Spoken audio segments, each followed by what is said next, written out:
Hello पिलामाने welcome back to our channel पिलामाने आज आमे ए वीडियो रे तम सप्तम श्रेणी गणित बहिर प्रथम अध्याय जहाँ तम आम चारिपटे थिबा संख्यार प्रश्न उत्तर गुड़िक आलोचना करिबा।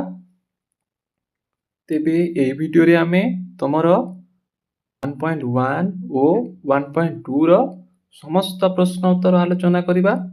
तेबे भिडियोटी को स्किप न करी भिडियोटी को संपूर्ण देखी समस्त प्रश्न उत्तर करिनियो और समस्त प्रश्न उत्तर बुझिनियो। तेबे देखिबा प्रथम प्रश्न।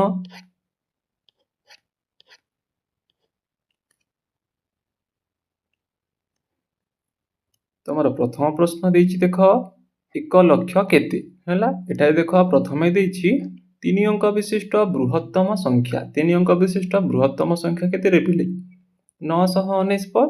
सही बोली 4 अंक विशिष्ट क्षुद्रतम संख्या केते हेबो 949 सहित 1 जोग कले होई जिवो एहा 1000 हैला।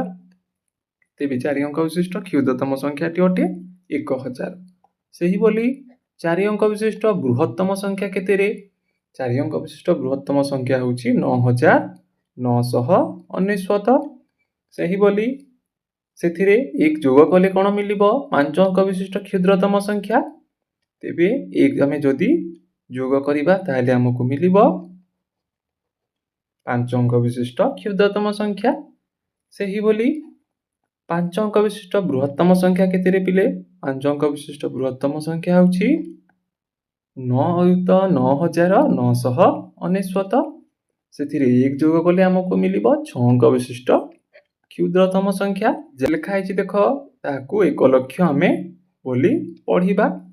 तो 1 लक्ष रे केतोटी शून्य लागि थाए रे 1 लक्ष रे 5टी शून्य लागि थाए एहा मने रखिबो।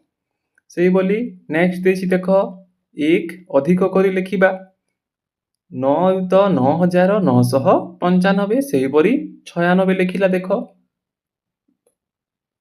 नेक्स्ट बॉक्स रे तुमे लिखिबो केते 9,9,997। सही बोली लिखिछि देखो 9,9,998।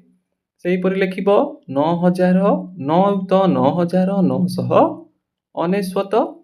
सही परी 1 जोग कले केते हेछि परी आमे प्रथम देखि सारलानी केते 1 लक्ष 1 लक्ष होई जिवो तमरो। नेक्स्ट पुणी लिखिबो 1 लक्ष 1। सही बोली एठारे लिखिबो 1 लक्ष 2। सही बोली एठारे लिखिबो 1 लक्ष 3 और 1 लक्ष 4। 1 लेखाए अधिक करी तुमे एही बॉक्स गुडी को भरिबो। एबे देखिबा नेक्स्ट प्रश्नटी अछि देखो तुमरो निजे करी देखो हैला। एठारे प्रश्नटी पचारिछि देखो 2011 जनगणना अनुसार बरगढ़ सहरर जनसंख्या प्राय 83,651 थिला। एहा 1 लक्ष रु केते कम हैला। तेबे एहार उत्तरटी लिखिबो तो माने प्रथमे लिखिबो 2011 रे जनसंख्या थिला केते रे 83,651।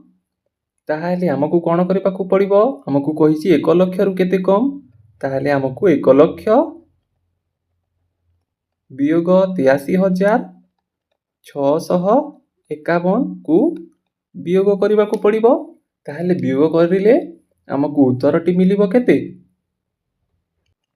1 लक्ष रु 83,651 को वियोग कले हमकु मिलिबो 16,349। तेबे तुमरो उत्तरटी होई जिवो 16,349। एहा 1 लक्ष रु 16,349 कम अटे। सही बोली 2 नंबर प्रश्नटी पचारिछि देखो 2024 मसीहारे बड़गढ़ सहरर अनुमानिक जनसंख्या 1,04,000। एहा 1 लक्ष ठारू केते अधिक तो 1 लक्ष 1,04,000 1 लक्ष रु केते अधिक। ताले तुमे एठारे लिखिबो 1,04,000 वियोग 1 लक्ष ओ उत्तरटी लिखिबो केते 1,04,000 रु 1 लक्ष वियोग कले हमकु मिलिबो उत्तर 4000 ତେବେ ଏହା 1 ଲକ୍ଷରୁ 4000 ଅଧିକ ଅଟେ। ଏହି ଉତ୍ତର ତୁମେମାନେ ଲେଖିପାରିବ। ସେହିଭଳି ତୃତୀୟ ପ୍ରଶ୍ନଟି ପଚାରିଛି ଦେଖ 2011ରୁ 2024 ପର୍ଯ୍ୟନ୍ତ ବରଗଡ଼ ସହରର ଜନସଂଖ୍ୟା କେତେ ବୃଦ୍ଧି ପାଇଲା? ହେଲା ଆମକୁ କହିଛି ଆମେ କିପରି ଜାଣିପାରେ 2024ର ଜନସଂଖ୍ୟାରୁ ଆମେ ଯଦି 2011ର ଜନସଂଖ୍ୟାକୁ ବିୟୋଗ କରିବା ତେବେ ଆମକୁ ଜଣାପଡ଼ିବ ତାହା କେତେ ବୃଦ୍ଧି ପାଇଛି। ତେବେ ଆମେ ଲେଖିବା ପ୍ରଥମେ ଲେଖିବ 2024ର ଜନସଂଖ୍ୟା। 2024ର ଜନସଂଖ୍ୟା କେତେରେ? 1,04,000। 1,04,000ରୁ ଆମେ ବିୟୋଗ କରିବା କେତେ? 83,651। ଏପଟେ ଲେଖିବ 2011ର ଜନସଂଖ୍ୟା। ମୁଁ ଲେଖୁନି, ତୁମେ ଲେଖିବ 2024ର ଜନସଂଖ୍ୟା ଦେଇକି ଲେଖିବ 1,04,000। ସେହିଭଳି 2011ର ଜନସଂଖ୍ୟା ଲେଖିବ 83,651 ଓ ଉଭୟକୁ ଆମେ ବିୟୋଗ କରିବା। ବିୟୋଗ କରିଲେ ଆମେ ଜଣାପଡ଼ିବ ତାହା କେତେ ବୃଦ୍ଧି ପାଇଛି। ହେଇଯାଉଛି ଆମର କେତେ? 20,349 ହେଇଯାଉଛି ଆମର ସଠିକ ଉତ୍ତରଟି। ତେବେ ତୁମେ ଲେଖିବ 2011ରୁ 2024 ପର୍ଯ୍ୟନ୍ତ ବରଗଡ଼ ସହରର ଜନସଂଖ୍ୟା 20,349 ବୃଦ୍ଧି ପାଇଲା। ହେଲା ଏହିଭଳି ଉତ୍ତରଟି ତୁମମାନେ ଲେଖିପାରିବ। ସେହିଭଳି ଦେଖିବା ଆଗକୁ ତୁମର ନେକ୍ସଟ ପ୍ରଶ୍ନଟି ଅଛି ଦେଖ ଷ୍ଟାଚ୍ୟୁ ଅଫ୍ ୟୁନିଟି କିମ୍ବା ସମୁର ଏହି 10 ମହଲା ଘରର ବିଶିଷ୍ଟ ଘରର ଉଚ୍ଚତା ମଧ୍ୟରୁ କେଉଁଟିର ଉଚ୍ଚତା ଅଧିକ ଓ କେତେ ମିଟର ଅଧିକ? ତେବେ ସମୁର ଘର ଏଠାରେ ତୁମେ ଦେଖରେ ପିଲେ ଏଠାରେ ସମୁର ଘର କେତେ ଉଚ୍ଚତା ବିଶିଷ୍ଟ? ସମୁର ଘର ହେଉଛି 40 ମିଟର ଉଚ୍ଚତା ବିଶିଷ୍ଟ ଏକ ଘର। ସେହିଭଳି ଏଠାରେ ଉଚ୍ଚତା ପ୍ରାୟ 180 ମିଟର ହେଲା, ଯାହା ଗୁଜରାଟରେ ଅବସ୍ଥିତ ସର୍ଦ୍ଦାର ବଲ୍ଲଭଭାଇ ପଟେଲଙ୍କ ପ୍ରତିମୂର୍ତ୍ତି ଯାହା ଷ୍ଟାଚ୍ୟୁ ଅଫ୍ ୟୁନିଟି ଅଟେ। ଏହାର ଉଚ୍ଚତା 180 ମିଟର ଓ ସମୁର ଘର 40 ମିଟର ଉଚ୍ଚତା ବିଶିଷ୍ଟ ଅଟେ। ତେବେ ଆମେ ଏଠାରେ କରିବା ଷ୍ଟାଚ୍ୟୁ ଅଫ୍ ୟୁନିଟି କିମ୍ବା ସମୁର ଘର 10 ମହଲା ବିଶିଷ୍ଟ କିଏ ଅଧିକ ଉଚ୍ଚତା ବିଶିଷ୍ଟ? ଏଠାରୁ ଜଣାପଡ଼ୁଛି କିଏ? ଷ୍ଟାଚ୍ୟୁ ଅଫ୍ ୟୁନିଟି ହେଲା। ଷ୍ଟାଚ୍ୟୁ ଅଫ୍ ୟୁନିଟିର ଉଚ୍ଚତା ଅଧିକ। କେତେ ମିଟର ଅଧିକ? ତ କେତେ ମିଟର ଅଧିକରେ ପିଲେ ତେବେ ଆମେ କ'ଣ କରିବା? ଷ୍ଟାଚ୍ୟୁ ଅଫ୍ ୟୁନିଟିର ଉଚ୍ଚତା ଓ ସମୁର ଘରର ଉଚ୍ଚତାକୁ ବିୟୋଗ କରିବା। ଏହାକୁ ବିୟୋଗ କରିଲେ ଆମକୁ ମିଳିବ କେତେ? 140। 140 ହେଉଛି ଅଧିକ। 140 ଅଧିକ ଉଚ୍ଚତା ବିଶିଷ୍ଟ ଅଟେ ଷ୍ଟାଚ୍ୟୁ ଅଫ୍ ୟୁନିଟି। ସେହିଭଳି ଆମେ ଦେଖିବା ଖଣ୍ଡାଧାର ଜଳପ୍ରପାତ ସମୁର ଘରର ଉଚ୍ଚତା ଠାରୁ କେତେ ଅଧିକ ଉଚ୍ଚ? ତେବେ ଆମକୁ ପ୍ରଥମେ ଖଣ୍ଡାଧାର ଜଳପ୍ରପାତ ଏଠାରେ ଗୋଟେ ଦେଇଛି ଦେଖ। ଆମ ରାଜ୍ୟର ଖଣ୍ଡାଧାର ଜଳପ୍ରପାତର ପ୍ରାୟ 244 ମିଟର ଉଚ୍ଚରୁ ପାଣି ପଡ଼ିଥାଏ। ତେବେ ଖଣ୍ଡାଧାର ଜଳପ୍ରପାତର ଉଚ୍ଚତା ହେଉଛି 244 ମିଟର ଓ ସମୁର ଘର ଆମେ ଜାଣିଛେ 40 ମିଟର ଉଚ୍ଚତା ବିଶିଷ୍ଟ। ତେବେ କାହାର ଉଚ୍ଚତା ଅଧିକ? ଖଣ୍ଡାଧାର ଜଳପ୍ରପାତ କେତେ ଅଧିକ ଉଚ୍ଚ? କେତେ ଅଧିକ ଉଚ୍ଚ ଆମେ ଜାଣିବା ପାଇଁ ଆମେ କ'ଣ କରିବା? ବିୟୋଗ। ଖଣ୍ଡାଧାର ଜଳପ୍ରପାତର ଉଚ୍ଚତା ଅଟେ 244। ସେହିଭଳି ସମୁର ଘର 40 ମିଟର, ଏହାକୁ ବିୟୋଗ କରିଲେ ଆମକୁ ମିଳିବ କେତେ? 204। ତେବେ ଏଠାରେ ଲେଖିବ ତମେ 204 ମିଟର ଅଧିକ ଉଚ୍ଚ ଅଟେ ଖଣ୍ଡାଧାର ଜଳପ୍ରପାତ। ଆଗକୁ ଦେଖିବା ନେକ୍ସଟ ପ୍ରଶ୍ନଟି ଦେଇଛି ଦେଖ ସମୁର ଘର କେତେ ମହଲା ହେଲେ ଖଣ୍ଡାଧାର ଜଳପ୍ରପାତ ଉଚ୍ଚତାର ନିକଟତର ହେବ? ତ ଏଠାରେ କେତେ ମହଲା ଆଉ ଅଧିକ ହେବ ଯାହାଦ୍ୱାରା ତାହା ଖଣ୍ଡାଧାର ଜଳପ୍ରପାତ ସହିତ ନିକଟତର ହେବ। ତେବେ ଦେଖିବା ଏହା ସମୁର ଘର ପ୍ରତିଥରରେ 4 ଗୁଣ ବଢ଼େ। ଏବେ ସିଏ ଅଛି 40ରେ। ତାହାର ଘରର ମହଲାଟି ଦେଖିବା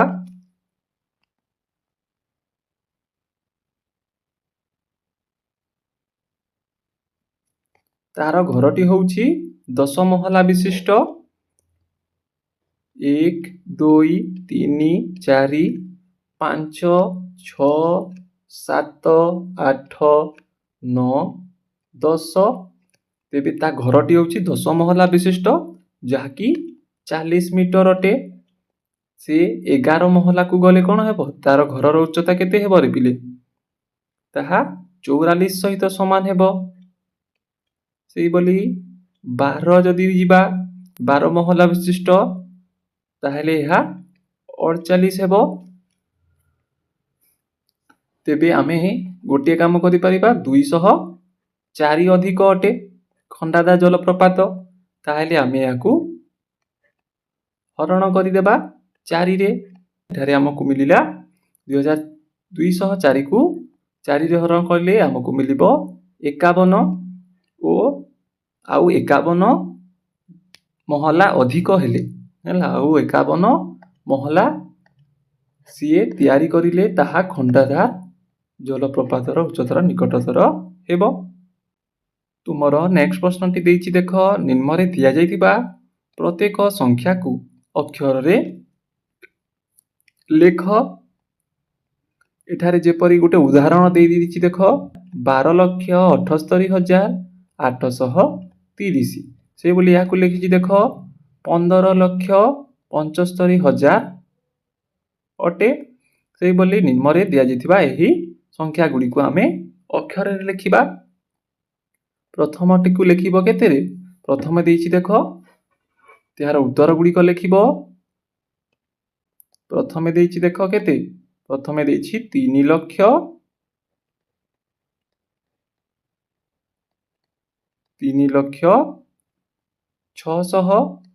ତେବେ ଲେଖିବ 3,06,000।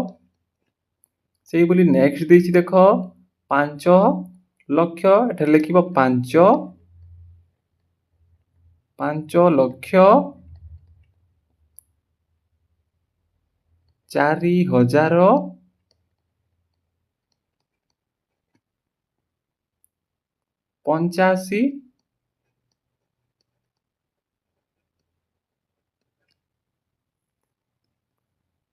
ସେଇଭଳି ତମ ନେକ୍ସଟ ଦେଇଛି ଦେଖ,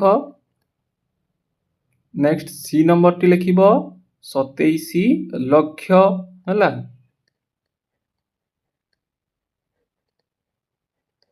27 ଲେଖିବ 27 ଲକ୍ଷ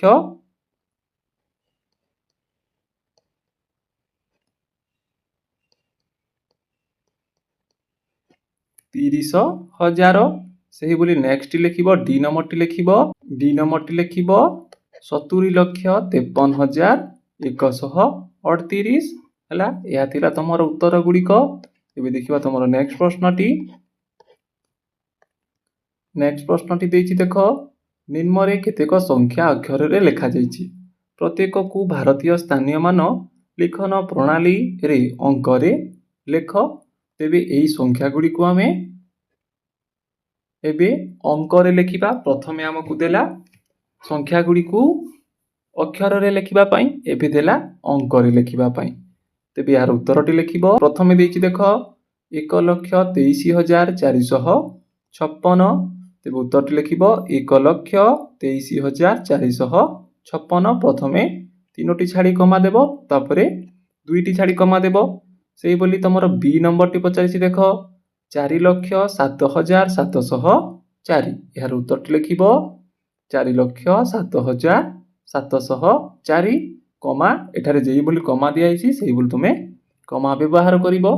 ସେହିଭଳି ସି ନମ୍ବରଟି ଦେଇଛି ଦେଖ, 50,05,050। ତେବେ ଉତ୍ତରଟି ଲେଖିବ 50,05,050 ଓ କମା ମଧ୍ୟ ବ୍ୟବହାର କରିବ। ସେହିଭଳି ତମ ଡି ନମ୍ବରଟି ଦେଇଛି ଦେଖ, 10,235। ଏଠାରେ ଲେଖିବ ଡି ନମ୍ବରଟି ଲେଖିବ 10,235।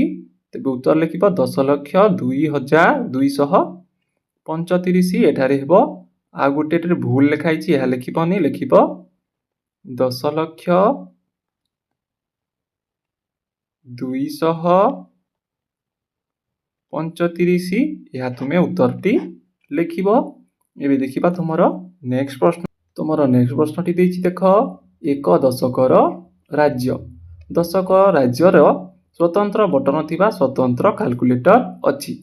ତ ପ୍ରଥମ ପ୍ରଶ୍ନ ଅଛି ଦେଖ, ଚିନ୍ତାଶୀଳ ହଜାର।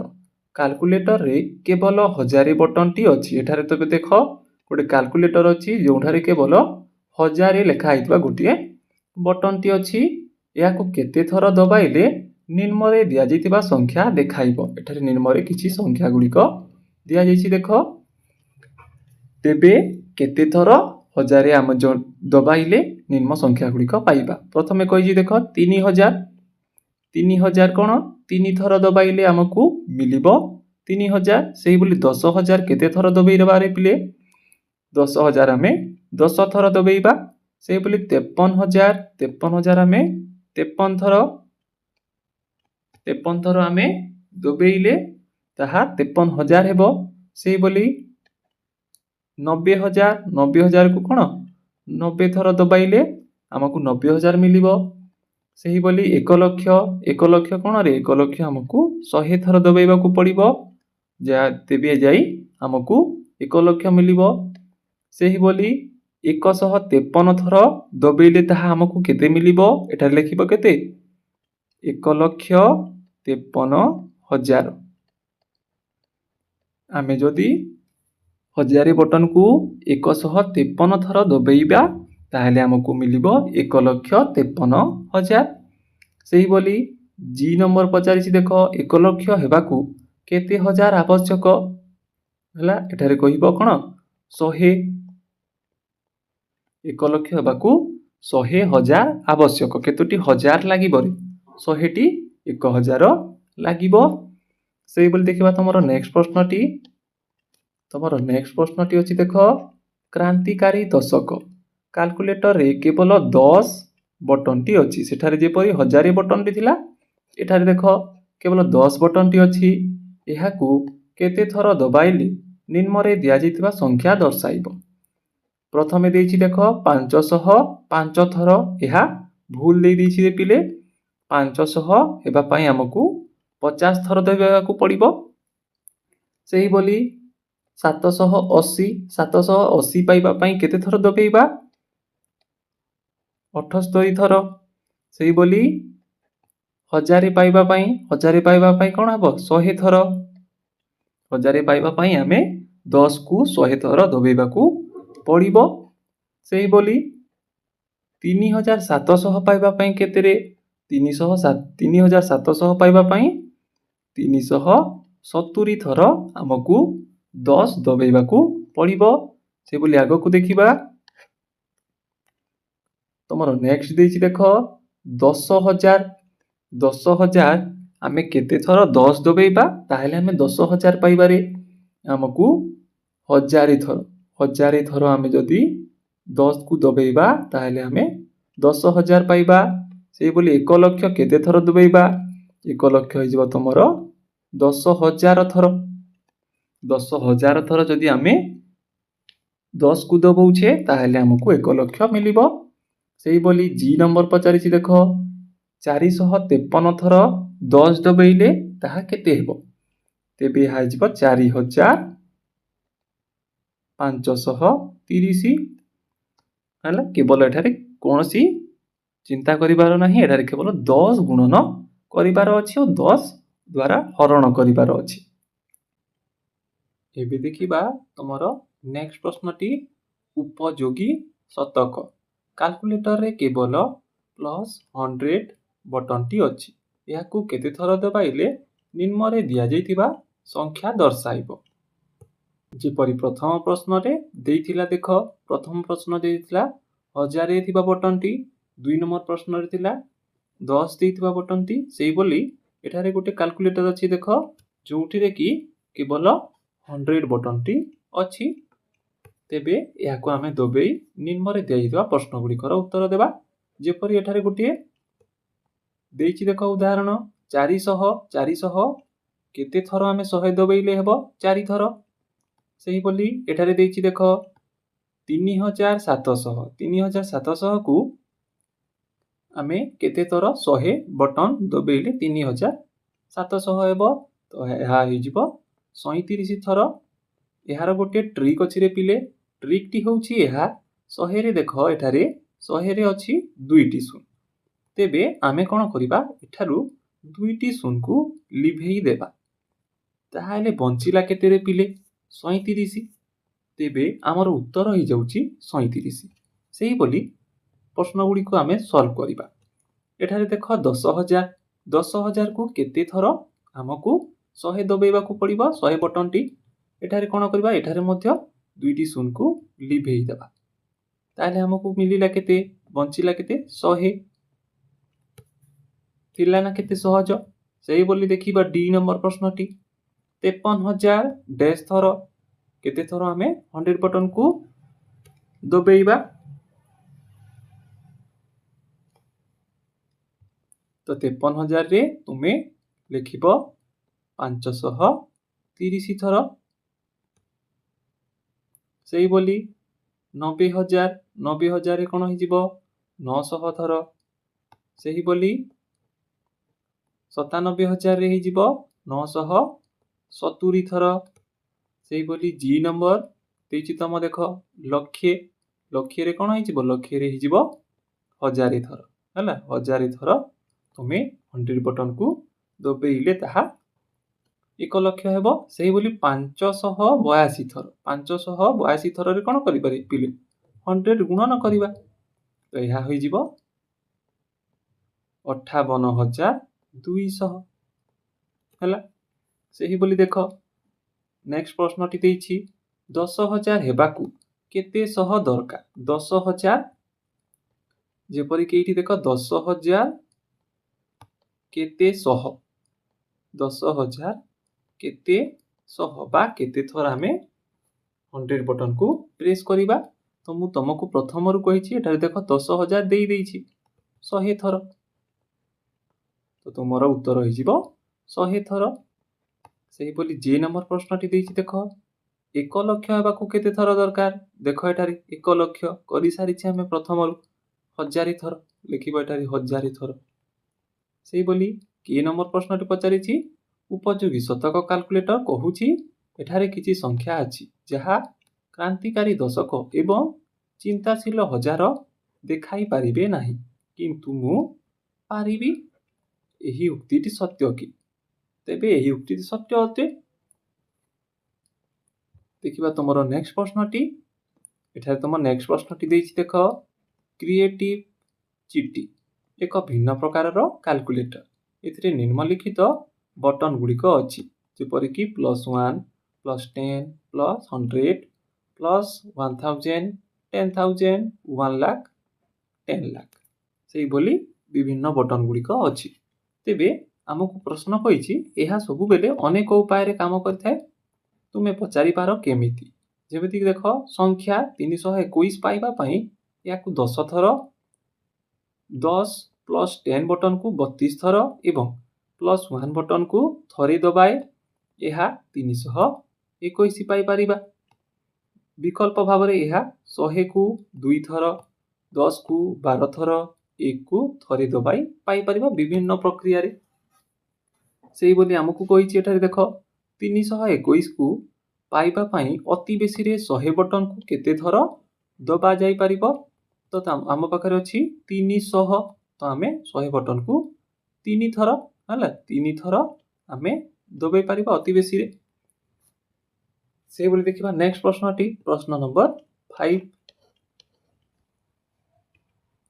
ତୁମ ପ୍ରଶ୍ନ ନମ୍ବର 5ଟି କହିଛି ଦେଖ 5,072 ପାଇବା ପାଇଁ ଅନେକ ଉପାୟ ମଧ୍ୟରୁ 2ଟି ଉପାୟ ନିମ୍ନରେ ଦର୍ଶାଯାଇଛି। ଯେପରି ତୁମକୁ 4 ନମ୍ବରରେ ବା 4 ନମ୍ବରରେ ଦର୍ଶାଯାଇଥିଲା 321କୁ ବିଭିନ୍ନ ବଟନ ଦବେଇକି ନିର୍ଣ୍ଣୟ କରାଯାଇଥିଲା। ବୋଲି 5 ନମ୍ବର ପ୍ରଶ୍ନରେ 2ଟି ଉପାୟରେ ଏଠାରେ ପ୍ରକାଶ କରାଯାଇଛି ଦେଖ ଯେପରିକି 50 100 ବଟନ 50 ଥର 10 ବଟନ 7 ଥର ଓ 1 ବଟନ 2 ଥର ଦବେଇ ଆମକୁ ମିଳିବ 5,072। ସେହିଭଳି 1000 ବଟନକୁ 3 ଥର 100 ବଟନକୁ 20 ଥର ଓ 1 ବଟନକୁ 72 ଥର ଦବେଇଲେ ଆମକୁ ମିଳିବ 5,072। ଏଠାରେ ଗୋଟେ ଟେବୁଲ ମଧ୍ୟ ତୁମକୁ तैयारी करी दिया है देख एपटरे तुमे आ गोटे सारणी जोड़ी पारिबो ओ निजे मध्य लिखि पारिबो हैला। देखिबा प्रश्नटी आमे से बोली कहिछि देख प्रश्नटी एठारे 5072 पाइबा पई एक भिन्न उपाय खोज यह एक परिप्रकाश लेख एठारे तुमे लिखि पारिबो। एठारे तुमे लिखिबो एक पद्धति हैला निजे गोटे कोन एठारे तुमे विभिन्न पद्धति उपाय करी बा विभिन्न बटन दबाई तुमे 5072 निर्णय करी पारिबो। देखिबा तुमरो नेक्स्ट प्रश्नटी निजे करी देख एठारे देख निजे करी देख लिखि देछि तले दिया जाइथिबा प्रत्येक संख्या पई बटन दबाइबा माध्यम रे संख्या परिप्रकाश करिबा पई अति कम रे दुईटी भिन्न भिन्न उपाय लेख। क्रिएटिव चिठी परी चिंता कर और सृजनशील हुओ। तेबे निम्न रे दिया जाइथिबा संख्या गुडी कर आमकु दुईटी भिन्न भिन्न उपाय रे परिप्रकाश करिबाकू पड़िबो। तेबे देखिबा यार उत्तर गुडी को तुमे लिखिबो। प्रथमे प्रश्न नंबर ए रो उत्तर लिखिबो 8300 यार उत्तर दुईटी उपाय रे लिखिबो। प्रथम उपाय रे लिखि पारिबो तुमे 8000 बटन को 8 थर 100 बटन को 3 थर मिसिकी होई जिवो 8000 प्लस 300 8300 से बोली द्वितीय उपाय रे लिखिबो 100 बटन 83 थर होई जिवो 800 8300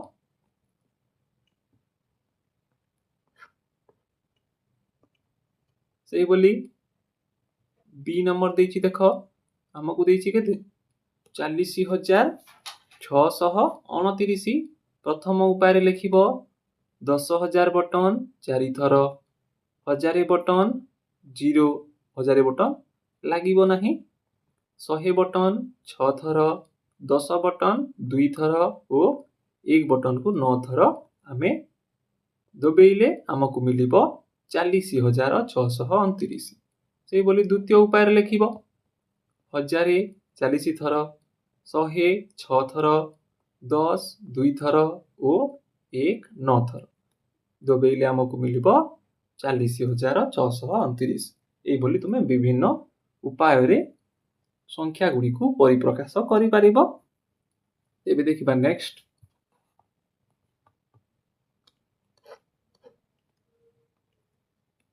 तुमको देछि देखो 56354 प्रथम उपाय रे लिखिबो 10000 बटन 5 थर 1000 बटन 6 थर 100 बटन 3 थर 10 बटन 5 थर ओ 1 बटन 4 थर दबेइले हमकु मिलिबो 56354 से बोली द्वितीय उपाय रे लिखिबो 1000 बटन 56 थर 100 बटन 3 थर 10 बटन 5 थर ओ 1 बटन 4 थर दबेइले हमकु मिलिबो 56354।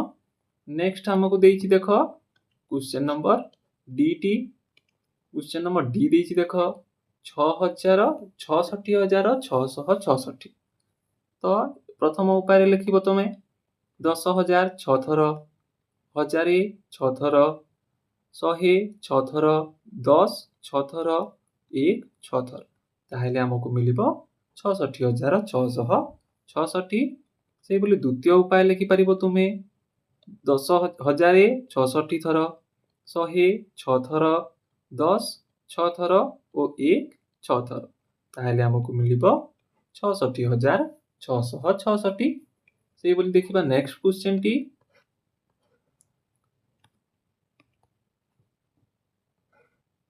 नेक्स्ट तुमको देछि देखो 3,67,813 प्रथम उपाय लिखिबो सेति पई 1,03 थर 10,000 6 थर 1000 7 थर 100 8 थर से बोली 10 थरे से बोली 1 3 थर दबेइले हमकु मिलिबो 3,67,813 से बोली द्वितीय उपाय तुम लिखि पारिबो 10,000 36 थर 1000 7 थर 100 8 थर ओ 10 ଥରେ ଓ 1 3 ଥର ଦବେଇଲେ ଆମକୁ ମିଳିବ 3,67,813।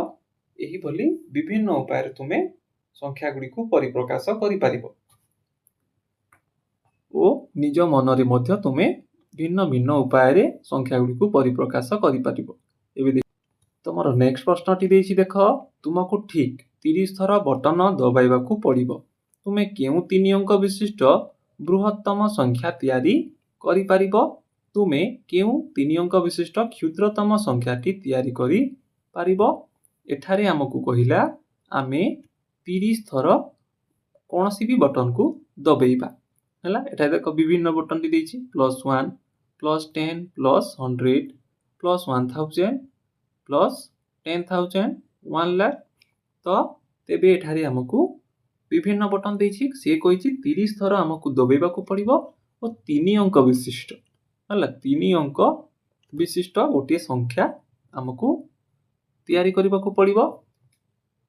ତେବେ ବୃହତ୍ତମ ସଂଖ୍ୟାଟି କେତେ ହେବ ଓ କ୍ଷୁଦ୍ରତମ ସଂଖ୍ୟାଟି କେତେ ହେବ? ତେବେ ଏହାର ଉତ୍ତର ତୁମେମାନେ କମେଣ୍ଟ ବକ୍ସରେ କମେଣ୍ଟ କରିକି ଜଣେଇବ। ସେଭଳି ଦେଖିବା ତୁମର B ନମ୍ବର ପ୍ରଶ୍ନଟି, 25 ଥର ବଟନ ଦବାଇ 997 ସଂଖ୍ୟାଟି ପାଇପାରିବା। ତୁମେ ଭିନ୍ନ ଭିନ୍ନ ଥର ବଟନ ଦବାଇବା ମାଧ୍ୟମରେ 997 ସଂଖ୍ୟାଟି ତିଆରି କରିପାରିବ କି? ହେଲା, ତାହେଲେ ଏହାର ଉତ୍ତରଟି ଲେଖିବ ହଁ ପାରିବା। ଲେଖିବ 997, 9କୁ 100 ଥର, 9କୁ 10 ଥର ଓ 1 7 ଥର। ଏଠାରେ 100 ବଟନ 9 ଥର, 10 ବଟନ 9 ଥର ଓ 1 ବଟନ 7 ଥର ଦବାଇବାକୁ ପଡ଼ିବ। ମୋଟ ଆମେ ପାଇବା 25 ଥର ହେଲା। ବିଭିନ୍ନ ଉପାୟରେ ଆମେ 997 ସଂଖ୍ୟାଟି ତିଆରି କରିପାରିବା।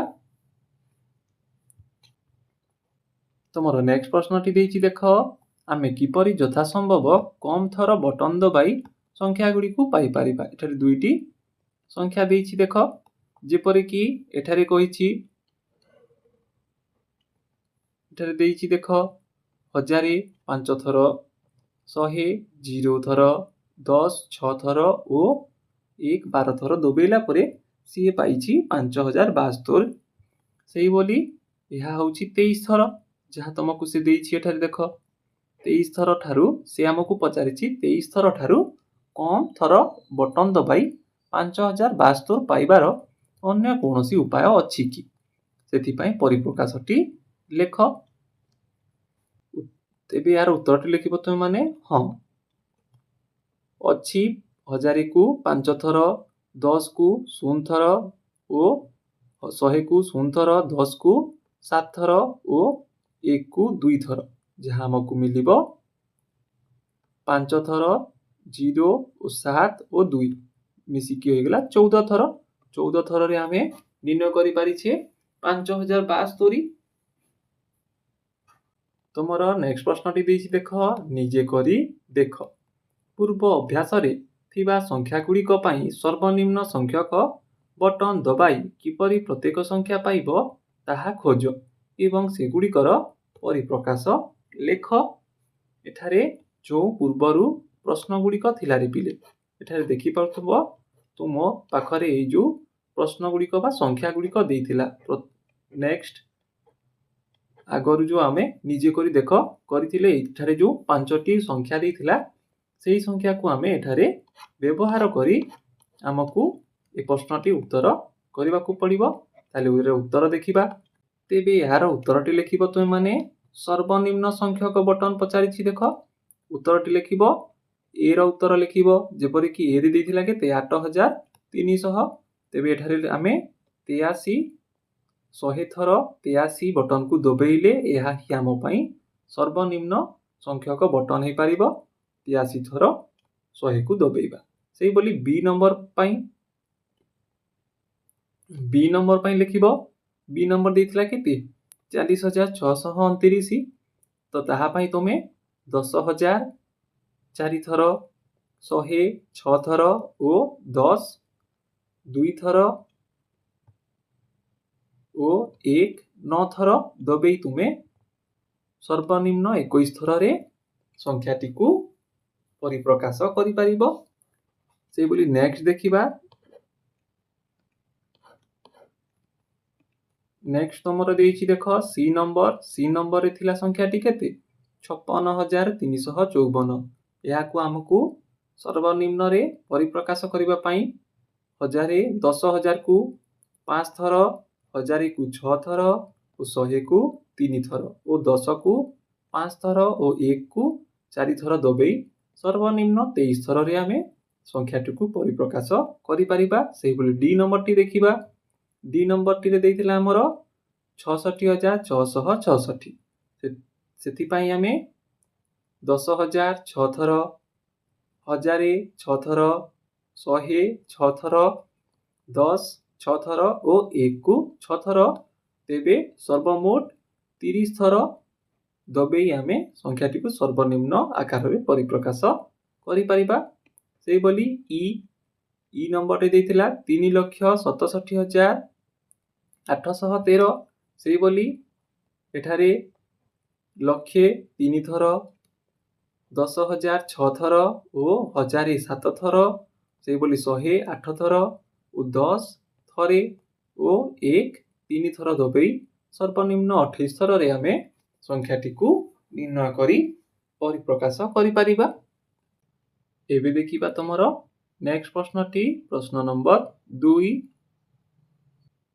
ପ୍ରଶ୍ନ ନମ୍ବର 2 ପଚାରିଛି ଦେଖ ପ୍ରତ୍ୟେକ ସଂଖ୍ୟା ଏବଂ ଅନୁରୂପ ସର୍ବନିମ୍ନ ସଂଖ୍ୟକ ବଟନ ଦବାଇବା ମଧ୍ୟରେ କୌଣସି ସମ୍ପର୍କ ଥିବାର ତୁମେ ଦେଖିପାରୁଛ କି? ତେବେ ଏହାର ଉତ୍ତରଟି ଲେଖିବ ହଁ। ସର୍ବନିମ୍ନ ସଂଖ୍ୟକ ବଟନ ଦବାଇବା ପାଇଁ ଆମକୁ ସଂଖ୍ୟାଟିର ପ୍ରତ୍ୟେକ ଅଙ୍କ ପାଇଁ ଥରେ ଲେଖାଏଁ ବଟନ ଦବାଇବାକୁ ପଡ଼େ।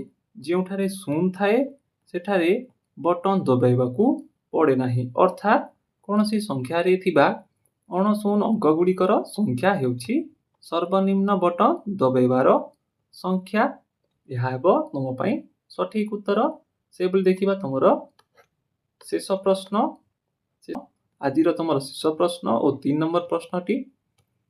ତେବେ ଯଦି ଭିଡ଼ିଓଟି ଭଲ ଲାଗୁଥାଏ ଓ ତୁମେ ଚାହଁ କି ମୁଁ ଏହାର ନେକ୍ସଟ ପାର୍ଟ ଗୁଡ଼ିକର ଉତ୍ତର ତୁମ ପାଇଁ ନେଇକି ଆସିବି, ତାହେଲେ ତୁମେ ନିଶ୍ଚୟ କମେଣ୍ଟ କର ଓ ଭିଡ଼ିଓକୁ ଲାଇକ୍ଟିଏ କର, ଯାହାଦ୍ୱାରା ମୁଁ ଜାଣିପାରିବି କି ତୁମେମାନେ ଚାହୁଁଛ ମୁଁ ତୁମ ପାଇଁ ସମସ୍ତ ଭିଡ଼ିଓଟି ଆଣିବି ଓ ଚ୍ୟାନେଲକୁ ସବସ୍କ୍ରାଇବ ମଧ୍ୟ କରିକି ରଖ, ଯାହାଦ୍ୱାରା ତୁମମାନଙ୍କୁ ସେ ନୋଟିଫିକେସନଟି ପହଞ୍ଚି ପାରିବ।